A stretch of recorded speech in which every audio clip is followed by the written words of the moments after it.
Salut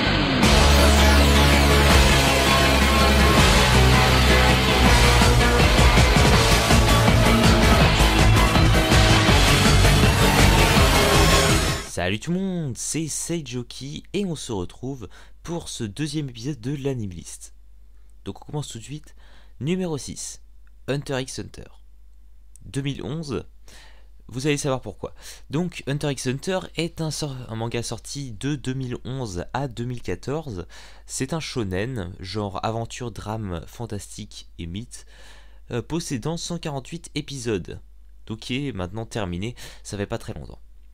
Donc Hunter x Hunter, il existe en fait deux séries, dont l'une ayant seulement 92 épisodes, datant de 1999 à 2000, que je n'ai pas regardé.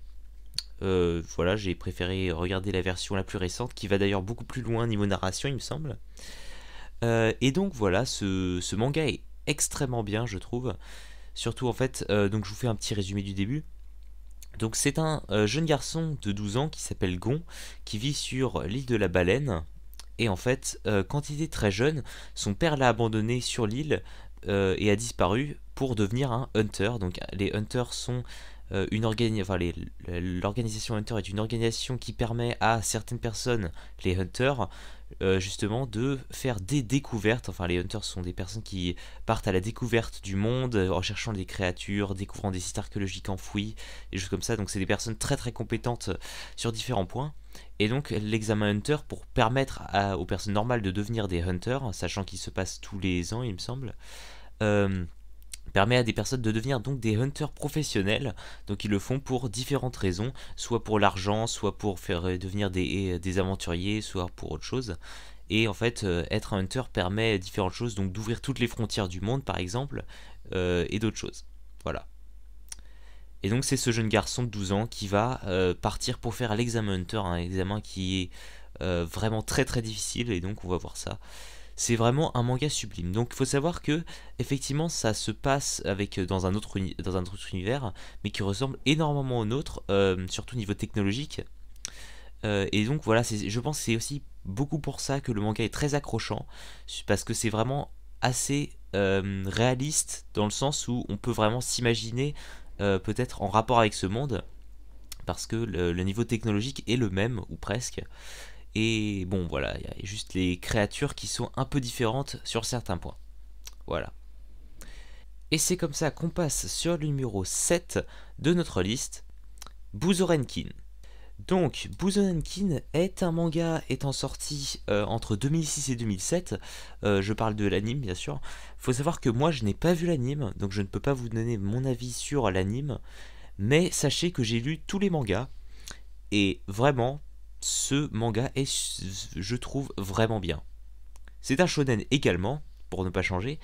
Les genres sont comédie, fantastique, mythe et alchimie. Alchimie parce qu'effectivement, dans ce manga, ils utilisent des armes issues de l'alchimie. Donc, l'histoire, ça parle d'un lycéen du nom de Kazuki, qui en fait, un soir, en revenant de l'école, se retrouve au milieu d'un combat entre une fille nommée Tokiko et une sorte d'énorme serpent immonde. Et en essayant de protéger la fille, il se fait malheureusement tuer. Et voilà. Donc ça permet à Tokiko de triompher de la créature. Et pas justement, ayant vu le jeune homme se sacrifier pour la sauver, eh bien elle décide de lui redonner vie grâce à un cœur alchimique, qui lui permet ensuite de combattre avec Tokiko les homonculus. Donc homonculus, voilà, vous savez ce que c'est. Eh bien ce manga je l'ai trouvé pas mal du tout, je sais pas exactement pourquoi, je me rappelle pas non plus exactement de comment ça avance, mais effectivement c'est un petit peu... Enfin voilà, c'était un de mes premiers mangas, mais vraiment accrochant. Je sais pas comment est l'anime, donc je ne peux pas vous dire s'il est bien ou pas. En tout cas, le manga était très bien. Vraiment, des retournements de situation pas mal du tout. Des monstres qui ont de l'idée, des choses comme ça. Voilà, c'est très inspiré ce manga. Je trouve que y a de quoi le voir. Donc il possède 26 épisodes. Et vraiment, je sais pas si je peux vous conseiller l'anime. Mais en tout cas, le manga le manga papier, je peux vous le conseiller, il est vraiment bien. Et c'est comme ça, après une rapidité affolante, qu'on passe au numéro 8, 666 Satan. Donc ce manga est sorti entre 2001 et 2008, je parle du manga papier, parce que malheureusement il n'existe pas en anime, ou du moins je suis pas au courant, j'ai même vérifié à pas mal d'endroits, et je pense que l'anime n'existe pas, il existe uniquement sous forme de manga. Donc il faut savoir que ce manga a été fait par Seishi Kishimoto, le frère jumeau de Masashi Kishimoto, l'auteur de Naruto. C'est un shonen également, hein, que j'ai évidemment euh, seulement lu. En partie, je suis pas allé très très loin, il me semble que j'ai vu 6 tomes ou un genre. Euh, les genres sont un peu fin du monde, chasseur de trésors, action, amitié. Bon, action, amitié, c'est la base du shonen limite. Mais voilà, fin du monde parce que ça se passe dans un monde pas apocalyptique, mais assez défavorisé.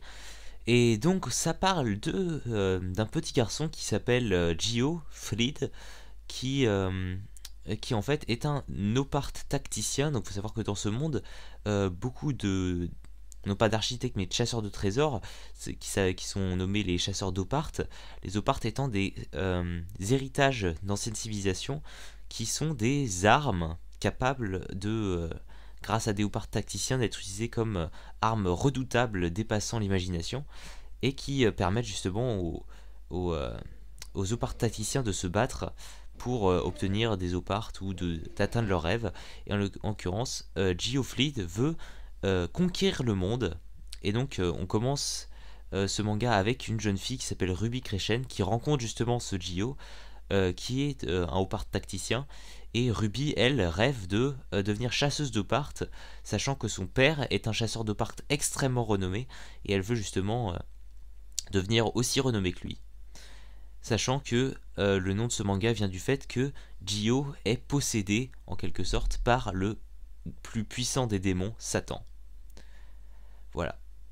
C'est un manga qui est pas mal du tout. Je trouve surtout la façon dont sont présentés justement les Opart, où en fait ils forment une sorte d'accord avec l'Opart, et ensuite ils peuvent l'utiliser, c'est des armes un peu bizarres, mais très, très pratiques. Voilà. Et vraiment, il y a des armes très très diversifiées, vraiment le manga est bien foutu. Bon, par contre, il a jamais été retranscrit en anime, donc évidemment, vous pourrez que voir la version papier. Ce qui donc, évidemment, m'empêche de pouvoir vous donner des impressions sur un anime, mais bien sur un manga, qui est pas mal du tout. Je sais pas si je pourrais dire que c'est mieux que Naruto, parce que mon Naruto est beaucoup, beaucoup, beaucoup plus long, ou en tout cas, ce que j'ai vu de Naruto est beaucoup plus long, donc je ne peux pas vous faire de vraies comparaisons. Mais on retrouve un petit peu au niveau du personnage principal un peu les mêmes traits que Naruto, je trouve, même si sa chevelure est un peu plus large et qu'il est un petit peu plus jeune. Je trouvais que surtout le personnage principal ressemblait beaucoup au niveau de la chevelure. C'est marrant, mais c'est comme ça. Numéro 9, Black Butler, de son vrai titre Kuroshitsuji. C'est un manga ultra cool, sorti entre 2008 et 2009 pour la saison 1.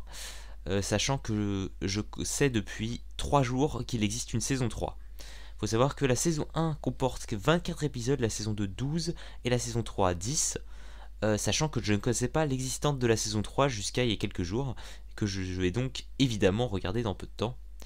Donc c'est un shonen avec des genres assez spéciaux que je n'ai pas énoncé jusqu'ici. Le surnaturel, la comédie, le policier et l'horreur. Donc jusqu'ici, comédie et policier, horreur, enfin comédie ça a déjà été dit. Surnaturel, policier, horreur, je les ai pas encore utilisés. Et donc ce manga parle de Ciel Phantom Hive, un jeune aristocrate anglais qui a perdu ses parents dans un énorme incendie ayant détruit tout son manoir. Et donc il se retrouve orphelin et à la tête d'une énorme entreprise de jouets, tout ça, l'entreprise de la famille Phantom Hive. Et en fait, il se réveille avec à ses côtés un majordome qui s'appelle Sébastien, qui est vraiment un diable de majordome, et qui va justement l'aider à retrouver le meurtrier de ses parents. Voilà. Effectivement, faut savoir que c'est aussi le chien de la reine, et qui va ensuite essayer de faire, d'où vient le côté policier de la chose, c'est qu'il va essayer de résoudre quelques problèmes de Londres. Et donc il faut savoir que cette histoire se passe au 19e siècle, donc voilà, un peu dans le passé quand même. Euh, et voilà, c'est vraiment un manga sublime, vraiment l'ambiance est vraiment bien foutue, vraiment pas mal d'ambiguïté, les personnages sont bien construits je trouve, c'est vraiment en plus le côté comédie détend un peu la situation tout le temps, c'est vraiment bien foutu. Personnellement, manga à voir vraiment à fond. Il faut avoir vu ce manga, c'est vraiment un manga sublime. Numéro 10, Aon Exorcist, ou plutôt sa traduction en anglais Blue Exorcist, donc voilà. C'est un manga sorti en 2011, un shonen du genre mythe, fantastique, aventure et démon, qui possède 25 épisodes. Effectivement, c'est un manga assez court, mais vraiment, j'ai vraiment adoré ce manga pour plusieurs raisons, dont une principale que je vous énoncerai tout à l'heure. Donc, c'est l'histoire de Okumura Rin, le frère jumeau de Yukio Okumura. Donc, c'est un jeune de 15 ans qui a été élevé avec son frère dans un monastère, avec donc le père de ce monastère, Fujimoto Shiro. Et en fait, Rin a un tempérament assez bagarreur et donc se retrouve dans plusieurs situations assez désastreuses et en plus se fait virer de tous ses deux boulots où il veut postuler pour prouver à son père elle a un peu grandi. Euh, et en fait, son père, il découvre plus tard que son père est en réalité un exorciste qui se bat pour libérer les corps possédés par des démons et se débarrasser des démons qui souillent la planète. Voilà. Donc c'est un manga vraiment sublime, j'ai vraiment adoré, surtout parce que ça parle de démons. Moi perso les démons c'est un thème que j'adore. Et il y a aussi une autre raison, c'est que si cette personne n'était pas dans le manga, je pense que déjà il descendrait d'un cran dans les classements. Ce personnage que vous verrez plus tard dans le manga est vraiment sublime, un tempérament complètement déjanté. Vraiment, c'est la genre de personne qui détend l'atmosphère en 2 secondes et qui pourtant essaie d'être sérieux par moments. C'est vraiment un personnage très ambigu. Moi, j'adore vraiment ce personnage. Et bon, vous verrez ça au cours du manga. C'est vraiment un manga à voir. Je trouve vraiment qu'il est dans mon top de classement, mais presque tout en haut, hein. Vraiment, ce manga est sublime. Surtout, en plus, les openings sont assez bien. L'ending, le premier en tout cas, est vraiment sublime. Alors vraiment, regardez ce manga, vous n'allez pas vous ennuyer. Bon, eh bien c'est terminé, le cinquième anime a été présenté, donc nous sommes rendus à 10, donc on se retrouvera bientôt pour l'épisode 3 pour regarder, pour vous présenter les animes 11 à 15 de ma liste. Allez, salut!